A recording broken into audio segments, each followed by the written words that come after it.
Everyone, इस video में हम 2017 के में जो एसीएफ का पेपर हुआ था उसका पेपर 1 जो है वो सॉल्व करने वाले हैं। तो आइए वीडियो को स्टार्ट करते हैं।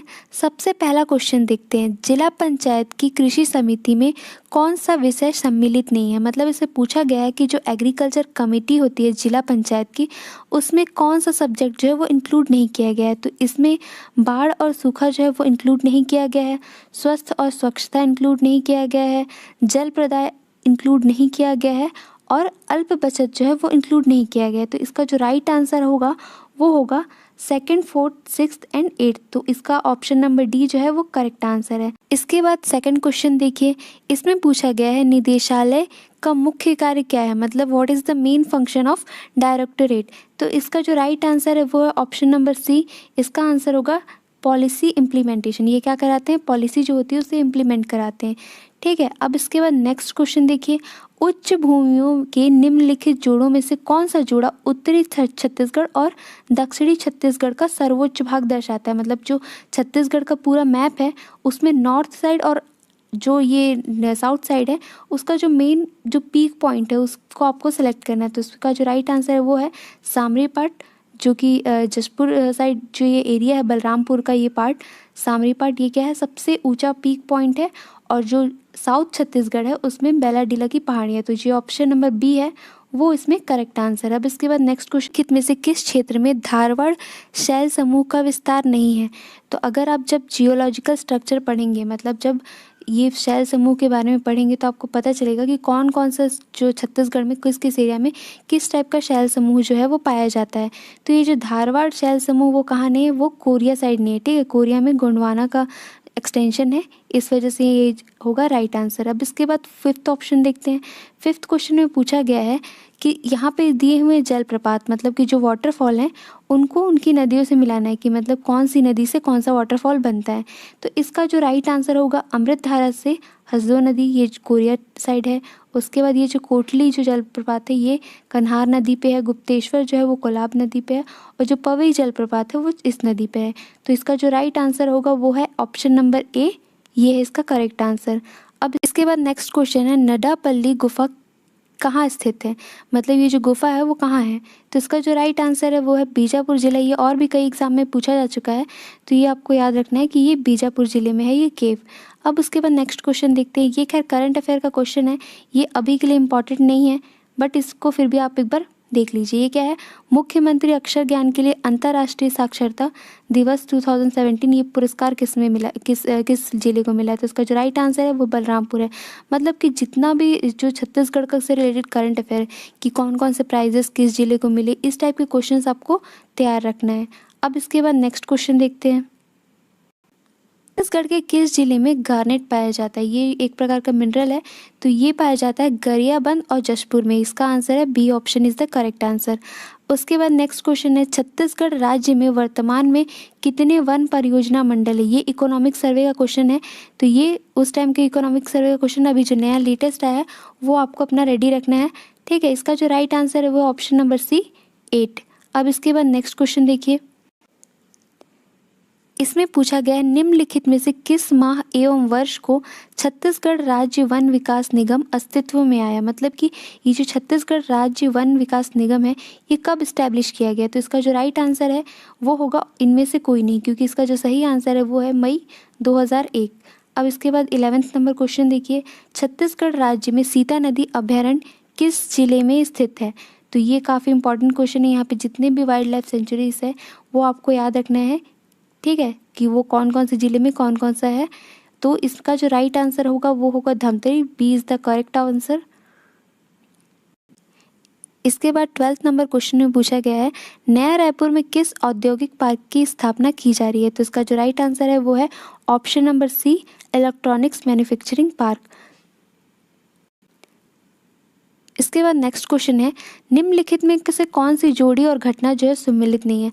आप अगर सीजी हिस्ट्री का आपने अच्छे से पढ़ी है तो आपको ये सारे क्वेश्चन अच्छी तरह से बन जाएंगे। मैं अगर आपने नहीं पढ़ी तो आप प्लेलिस्ट में जाके देख सकते हैं। यहाँ पे ऑलमोस्ट क्वेश्चन जितने भी क्वेश्चन पूछे जाएंगे, अगर आपने पूरी वीडियो देख ली तो आपको ये अच्छी तरह से कवर हो जाएगा। तो देखिए इसमें जो है इसमें कई सारे ऑप्शंस दिए हैं। इसमें पूछा गया है कि कौन सा सम्मिलित नहीं है, मतलब कि यहाँ पे घटनाक्रम दिया हुआ है, उसके बगल में उससे रिलेटेड पर्सन का नाम दिया है, तो कौन सा मैच नहीं करता। तो इसका जो राइट आंसर उस टाइम लिया गया था डी ऑप्शन लिया गया था, बट बाद में ये भी गलत ऑप्शन है, इस वजह से इसे विलोपित कर दिया गया था। तो इस क्वेश्चन को हम स्किप कर देते हैं। उसके बाद नेक्स्ट क्वेश्चन देखिए, क्वेश्चन नंबर 14। 1818 से 1830 तक छत्तीसगढ़ में निम्नलिखित व्यक्ति सुप्रीडेंट नियुक्त किए गए। मतलब उस टाइम क्या था, सुप्रीडेंट नियुक्त किए जाते थे। तो इसका जो राइट आंसर होगा वो होगा, ये चारों जो हैं वो राइट आंसर है। मतलब ये चारों जो थे एक के बाद एक नियुक्त किए गए थे सुप्रीडेंडेंट। तो इसका जो राइट आंसर वो होगा वो है ऑप्शन नंबर ई 1 2 3 4। इसके बाद 15 नंबर क्वेश्चन देखिए, इसमें पूछा गया है निम्नलिखित में से कौन सी जोड़ी सुमेलित नहीं है। मतलब इसमें से कौन सी जोड़ी जो है वो मैच नहीं कर रही है। इसमें पूछा गया है कि यहाँ पे क्या दिया है कि यहाँ पे टैक्स का नाम दिया हुआ है कि ये टैक्स किसके लिए लेते थे, ये टैक्स किसकी ले लेते थे। तो अब ये राइट आंसर होगा वो होगा सेवई। इसमें लिखा है पशुओं पर लगाया जाने वाला कर, जो कि गलत है। जो सेवई होता था वो क्या होता था, यह कई स्थायी करों का सामूहिक नाम था। मतलब कई सारे जो कर थे अस्थायी रूप से, तो उन सबको जो कलेक्ट करके जो अमाउंट होता था उसे सेवाई कहा जाता था। ये पशुओं पर लगाया जाने वाला कर नहीं है। अब इसके बाद नेक्स्ट क्वेश्चन देखते हैं। ये इकोनॉमिक सर्वे का क्वेश्चन है, इसलिए हम इसे स्किप करेंगे, क्योंकि अभी आपको लेटेस्ट जो इकोनॉमिक सर्वे है वो आपको इस एग्ज़ाम के लिए प्रिपेयर करना है। उसके बाद ये दोनों क्वेश्चन भी इकोनॉमिक सर्वे से है, बट आपको ये याद रखना है कि जो इकोनॉमिक सर्वे में किस टाइप का डाटा जो है वो आपको पढ़ना चाहिए। जैसे कि इसमें सिंचाई पंपों के बारे में पूछा है। अब इसके बाद पूछा गया है इसमें कि विनिर्माण क्षेत्रों की भागीदारी राज्य के सकल घरेलू उत्पाद, मतलब कि जो स्टेट डोमेस्टिक प्रोडक्ट है जीडीपी, तो उसमें इसका कितना कंट्रीब्यूशन है। तो इस टाइप के क्वेश्चंस जो है वो एग्ज़ाम में पूछे जाते हैं। अगर आप लोग कमेंट करेंगे कि आप लोग को इकोनॉमिक सर्वे का लेक्चर चाहिए, तो मैं इस पर भी वीडियोस बना दूंगी। अब इसके बाद नेक्स्ट क्वेश्चन देखते हैं। नेक्स्ट क्वेश्चन पूछा गया है छत्तीसगढ़ राज्य में मिनरल डेवलपमेंट कॉरपोरेशन लिमिटेड की कितनी परियोजनाएं चल रही, कितने प्रोजेक्ट्स चल रहे हैं। तो इसका जो राइट आंसर है वो है ऑप्शन नंबर ए 5। अब इसके बाद नेक्स्ट क्वेश्चन देखते हैं। ये दोनों ही क्वेश्चन हिस्ट्री से रिलेटेड हैं, 20 एंड 21। ब्रिटिश साम्राज्य में विलय के पश्चात अंग्रेजों द्वारा छत्तीसगढ़ में निम्नलिखित में से कौन सी व्यवस्था प्रारंभ की गई थी। आंसर होगा तालुकेदारी व्यवस्था। ये सिस्टम जो है ये स्टार्ट की गई थी। अब इसके बाद नेक्स्ट क्वेश्चन देखिए, 20 नंबर 21। मध्य प्रांत और बरार प्रांतीय राजनीतिक परिषद के निम्नलिखित किस अधिवेशन में प्रथम बार नरम पंथियों और गर्म पंथियों के बीच फूट के लक्षण दिखाई पड़ते। ये छत्तीसगढ़ मॉडर्न हिस्ट्री के क्वेश्चंस है। तो अगर आप छत्तीसगढ़ हिस्ट्री काफ़ी अच्छे से पढ़ेंगे तो आपको ये सारे क्वेश्चन सॉल्व हो जाएंगे। और अगर आप चाहें तो प्लेलिस्ट में जाकर सीजी हिस्ट्री की वीडियोज़ देख सकते हैं। ये सारा कुछ मैंने कवर कराया हुआ है। अब इसके बाद इसका जो राइट आंसर है वो है रायपुर अधिवेशन। जो रायपुर का सेशन था 1907, उस टाइम ही जो एक्सट्रीमिस्ट और मॉडरेट थे तो उनके बीच क्या हो गया था, फूट पड़ गई थी। अब इसके बाद नेक्स्ट क्वेश्चन देखिए, इसमें पूछा गया है रायपुर षड्यंत्र केस के मुख्य नायक कौन थे। तो इसका जो राइट आंसर है वो है option number D Parasram Soni. ये जो रायपुर कॉन्स्पिरेसी केस है काफ़ी इंपॉर्टेंट टॉपिक है सीजी हिस्ट्री का, सीजी के मॉडर्न हिस्ट्री का। तो इसे भी मैंने काफ़ी डिटेल में जो है कवर किया है। अब उसके बाद देखिए 23 में पूछा गया है कि ये जो है मैच ऑफ द फॉलोइंग, इस टाइप के क्वेश्चन काफ़ी आते हैं एग्जाम में। तो आपको जो छत्तीसगढ़ की ज्योग्राफी है उसे काफ़ी अच्छे से तैयार करना है, क्योंकि ज्योग्राफी और हिस्ट्री काफ़ी इंपॉर्टेंट है। अब इसमें देखिए इसमें क्या होगा कि सरगुजा संभाग में क्या है, सूरजपुर है।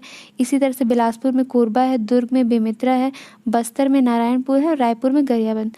तो ये जो है आप इसे मैच द फॉलोइंग, इस पर पूछा गया कि संभाग को जिले से मिलाना है, मतलब कि कौन कौन से संभाग में कौन कौन सा जिला है। तो इसका जो राइट ऑप्शन है वो है ऑप्शन नंबर सी, ये है इसका करेक्ट आंसर। अब इसके बाद नेक्स्ट क्वेश्चन जो है वो पंचायती राज से रिलेटेड है। ये भी काफ़ी इंपॉर्टेंट टॉपिक है, पंचायती राज से भी काफ़ी क्वेश्चंस आते हैं एग्जाम में। इसमें पूछा गया पंचायतों के निगमन में के विषय में कौन सा सही है। मतलब ये जो सारे स्टेटमेंट्स दिए उसमें से आपको करेक्ट चुनना है। ये भी क्वेश्चन विलोपित कर दिया गया था, ठीक है। इसका जो प्रॉपर आंसर नहीं होने के कारण इसे भी विलोपित कर दिया गया था। अब इसके बाद नेक्स्ट क्वेश्चन इसमें देखिए, ग्राम पंचायत द्वारा अधिरोपित किए जाने वाले अनिवार्य करों में क्या सम्मिलित नहीं है। मतलब इसमें पूछा गया है कि जो ऑब्लिगेटरी टैक्सेस है, ऑब्लिगेटरी टैक्सेस मतलब कि जो कि पे करना ही है, तो इसमें क्या है वो सम्मिलित नहीं है। तो इसका जो राइट आंसर है वो है ऑप्शन नंबर ई, क्योंकि इसमें जो फर्स्ट, सेकंड और फिफ्थ है वो है अनिवार्य कर में सम्मिलित नहीं किया गया है। अब उसके बाद नेक्स्ट क्वेश्चन देखिए। नेक्स्ट क्वेश्चन में पूछा गया है कि निम्नलिखित में से कौन सा विंध्य श्रेणी से संबंधित है, मतलब कि जो विंध्य रेंज है उसमें कौन है जो इंक्लूडेड है। तो ये कैमूर पर्वत, ठीक है। छत्तीसगढ़ का मैप जो सबसे ऊपर में आप देखेंगे कोरिया साइड में, ये कैमूर पर्वतमाला है। तो ये जो छत्तीसगढ़ ज्योग्राफी का पार्ट है तो उसको आपको अच्छी तरह से पढ़ना है। अब इसमें पूछा गया है कि कौन सा मिनरल किस क्षेत्र में पाया जाता है। तो यहाँ पे ऑप्शंस दिए हुए हैं, तो आपको इसमें मिलाना है। जो लौह अयस्क होता है वो चारगांव, बॉक्साइट जो है वो फुटका पहाड़। तो इस तरह से आप इसको मैच द फॉलोइंग मिलाना है। इसका जो राइट ऑप्शन है वो है ऑप्शन नंबर ए। अब इसके बाद नेक्स्ट क्वेश्चन देखिए। इसमें पूछा गया है झीपन करही में किस खनिज का उत्पादन होता है। ये जगह का नाम दिया गया है, यहाँ पे कौन सा जो खनिज है, मिनरल है, उसका उत्पादन होता है। तो इसका जो राइट आंसर है वो है चूना पत्थर, लाइमस्टोन। अब इसके बाद इससे रिलेटेड एक और क्वेश्चन भी पूछा जा चुका है कि सीता नदी कौन से ज़िले में है। तो फिर से यहाँ पे अभ्यारण्य और जिला से रिलेटेड क्वेश्चन है, तो ये आपको जो ज्योग्राफी है उसे काफ़ी अच्छी तरह से पढ़ना है। अब इसमें देखिए तमोर पिंगला जो है वो सूरजपुर में है, गोमर्डा जो है वो रायगढ़ में है, उसके बाद जो सेमर सोत है वो बलरामपुर में है, और जो बादल खोल है वो जशपुर में है। अभी 2019 में जो CGPSC हुआ था उसमें ये पूछा गया था कि ये जो बी नंबर, ये जो गोमर्डा, ये जो अभ्यारण्य है वो किस जिले में है। तो इसका जो राइट आंसर है वो है रायगढ़, इसलिए इसका ऑप्शन हो जाता है ऑप्शन नंबर। छत्तीसगढ़ राज्य निवेश प्रोत्साहन बोर्ड का अध्यक्ष कौन है, क्वेश्चन नंबर 30। इसका जो राइट आंसर है वो है मुख्यमंत्री, चीफ मिनिस्टर। इसके बाद 31 नंबर क्वेश्चन देखिए। छत्तीसगढ़ में प्रधानमंत्री आदर्श ग्राम योजना के अंतर्गत प्रथम चरण में कितने ग्रामों का चयन किया गया। तो इसका जो राइट आंसर है वो ऑप्शन नंबर बी 100। जितनी भी यहाँ छत्तीसगढ़ की योजनाएं हैं वो काफ़ी इंपॉर्टेंट हो जाती है, जैसे राम वनगमन पथ अभी जो चल रहा था। तो इस तरह की जितनी भी योजनाएं हैं वो आपको अच्छी तरह से पढ़ना है, क्योंकि इससे क्वेश्चन आते ही हैं। अब इसके बाद ये जो दोनों हैं ये हैं इकोनॉमिक सर्वे से क्वेश्चन पूछा गया है, इसलिए हम इसे स्किप करेंगे। बट ये चीज़ आप देख लीजिए कि इसमें जो डाटा है वो किस तरीके का पूछा गया, ताकि आप अभी जो न्यू जो इकोनॉमिक सर्वे हम पढ़ेंगे तो उससे आप इसे रिलेट कर पाएँ। इसमें पूछा गया खनन तथा उत्खनन क्षेत्र का छत्तीसगढ़ राज्य के सकल घरेलू उत्पाद में भागीदारी। तो आपको ये याद रखना है कि ये जो पूछा गया खनन तथा उत्खनन क्षेत्र, तो इसमें हर एक जो एरिया है उसका हमारे GDP पे क्या असर पड़ रहा है, इसमें कितना उसका भागीदारी है। तो इससे रिलेटेड जो डाटास होते हैं वो इम्पॉर्टेंट होते हैं। अब इसके बाद देखिए यहाँ पे इससे क्या पूछा गया है 2016-17 के बजट में। अब ये क्वेश्चन जो पूछा गया है ये बजट का है, में छत्तीसगढ़ राज्य के ब्याज भुगतान राजस्व प्राप्तियों का कितना प्रतिशत अनुमानित किया गया है। ठीक है, तो इस टाइप के क्वेश्चंस भी जो है इंपॉर्टेंट होते हैं। तो अभी जो रिसेंट 2020 और 21 का बजट है वो उसके भी क्वेश्चंस आपको ध्यान में रखने हैं। अब इसके बाद नेक्स्ट क्वेश्चन देखिए, क्वेश्चन नंबर 34। इसमें पूछा गया है भारत में वन क्षेत्र की दृष्टि से छत्तीसगढ़ राज्य का क्रम क्या है। तो उस टाइम पर ऑप्शन नंबर सी लिया गया था, तृतीय। अभी रिसेंट में इसका आंसर 4 है। अब इसके बाद देखिए 35, छत्तीसगढ़ राज्य के वनों के वैज्ञानिक प्रबंधन हेतु शासन द्वारा कितने कार्य योजना स्वीकृत है। तो इसका जो राइट आंसर है वो है ऑप्शन नंबर सी, 7 योजना जो है स्वीकृत है। ठीक है, अब इसके बाद नेक्स्ट क्वेश्चन देखिए। नेक्स्ट क्वेश्चन है वर्ष 2015-16, ये भी इकोनॉमिक सर्वे का क्वेश्चन है, बट आपको ये इसके टाइप देखना है कि किस तरह के क्वेश्चन जो है वो इकोनॉमिक सर्वे से आते हैं। आप देख सकते हैं कि इकोनॉमिक सर्वे है वो काफ़ी इंपॉर्टेंट है इस एग्ज़ाम के लिए। भारत के में कुल उत्पादित खनिज के मूल्य में छत्तीसगढ़ राज्य का योगदान क्या रहा है, मतलब छत्तीसगढ़ में जितना भी इंडिया से मिनरल जो है वो उत्पादित हुआ है तो उसका जो टोटल प्राइस है उसमें छत्तीसगढ़ का कितना कंट्रीब्यूशन है। ठीक है, तो इसका जो राइट आंसर है वो है 8.2 का कितना है। अब उसके बाद नेक्स्ट देखिए, कौन सी सिंचाई परियोजना महानदी पर नहीं बनी है। इसका आंसर होगा ऑप्शन नंबर डी। अब इसके बाद नेक्स्ट क्वेश्चन देखिए, छत्तीसगढ़ में 2017 के वर्षा ऋतु में राज्य के कितने वनमंडलों में होम हर्बल गार्डन की स्थापना की गई है।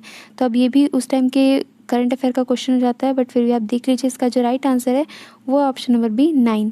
तो आपको करंट अफेयर में क्या क्या चल रहा है, कौन कौन सी योजनाएं आ रही है, किसका नाम चेंज किया गया है, कौन सी बिल्डिंग, ये इस तरह के जो क्वेश्चंस होते हैं, नई नियुक्तियां, इससे रिलेटेड करंट अफेयर आपको पढ़ना है।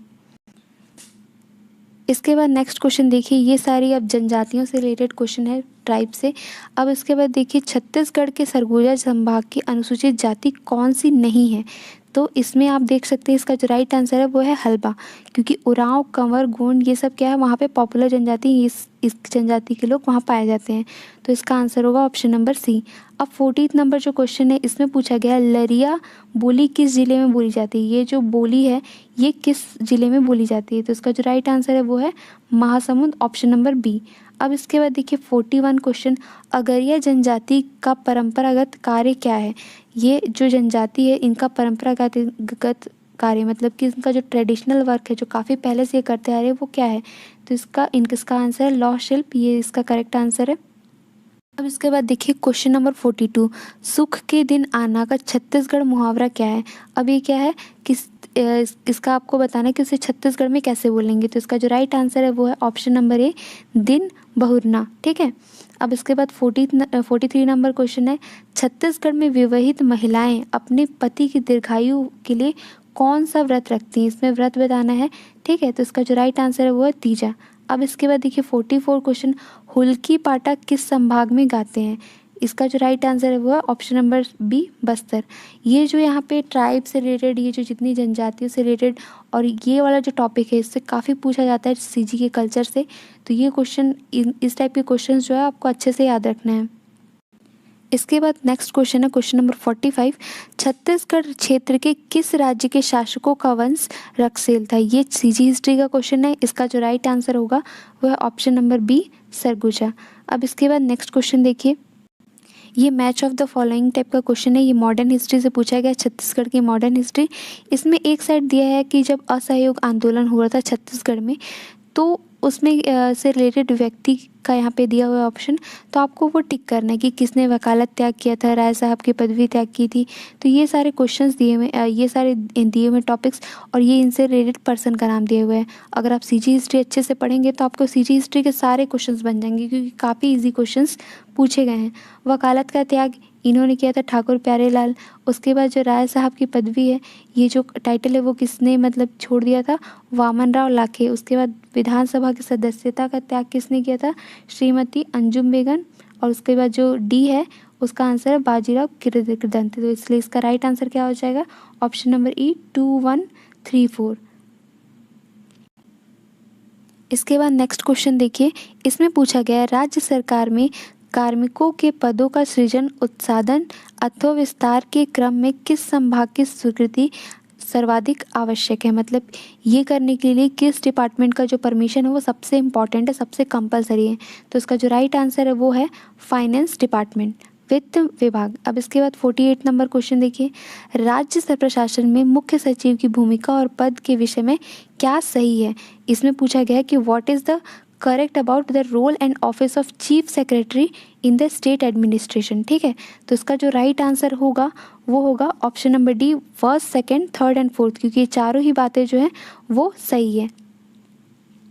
अब इसके बाद इसमें पूछा गया है क्वेश्चन नंबर 49, जिला प्रशासन का मुख्य कार्य क्या है। मतलब कि जो डिस्ट्रिक्ट एडमिनिस्ट्रेशन होते हैं उनका मेन काम क्या होता है। इसमें इसका जो राइट आंसर होगा to implement the policy of state government. मतलब कि जो स्टेट में ने पॉलिसी बनाई है उसको इम्प्लीमेंट करना, उसे लागू करवाना। अब इसके बाद 50 नंबर क्वेश्चन देखिए, यदि सरपंच अपने पद से त्याग पत्र दे दे तो क्या होगा। अगर उसने अपने पद से त्याग पत्र दे दिया तो इसके बाद क्या होगा। तो इसके ऑप्शंस देखते हैं, उप सरपंच कार्यालय की शेष अवधि के लिए सरपंच बन जाएगा। ये सारे ऑप्शंस इसमें दिए। इसका जो राइट आंसर है ऑप्शन नंबर डी, स्थानापन्न सरपंच का निर्वाचन पंचों द्वारा किया जाएगा। मतलब कि officiating sarpanch will be elected by panch. मतलब वहाँ पे जो पंच है वो क्या करेंगे कि दूसरे सरपंच का चुनाव फिर करेंगे। तो ये यहाँ पे पूरे 50 क्वेश्चन थे जिसे हमने सॉल्व किया। अब इसके बाद जो नेक्स्ट 50 क्वेश्चन है उसे हम नेक्स्ट वीडियो में कवर करेंगे। Thank you everyone. अगर आपको वीडियो अच्छा लगे तो लाइक करें, शेयर करें, सब्सक्राइब करें। और इसी तरह हम एसीएफ से काफ़ी इंपॉर्टेंट रिलेटेड जो कंटेंट है वो इस चैनल पे आपको मिलेंगे। तो आप इसी तरह वीडियो देखते रहिए, तो आगे भी हम आपके लिए अच्छे वीडियोस लाते रहेंगे।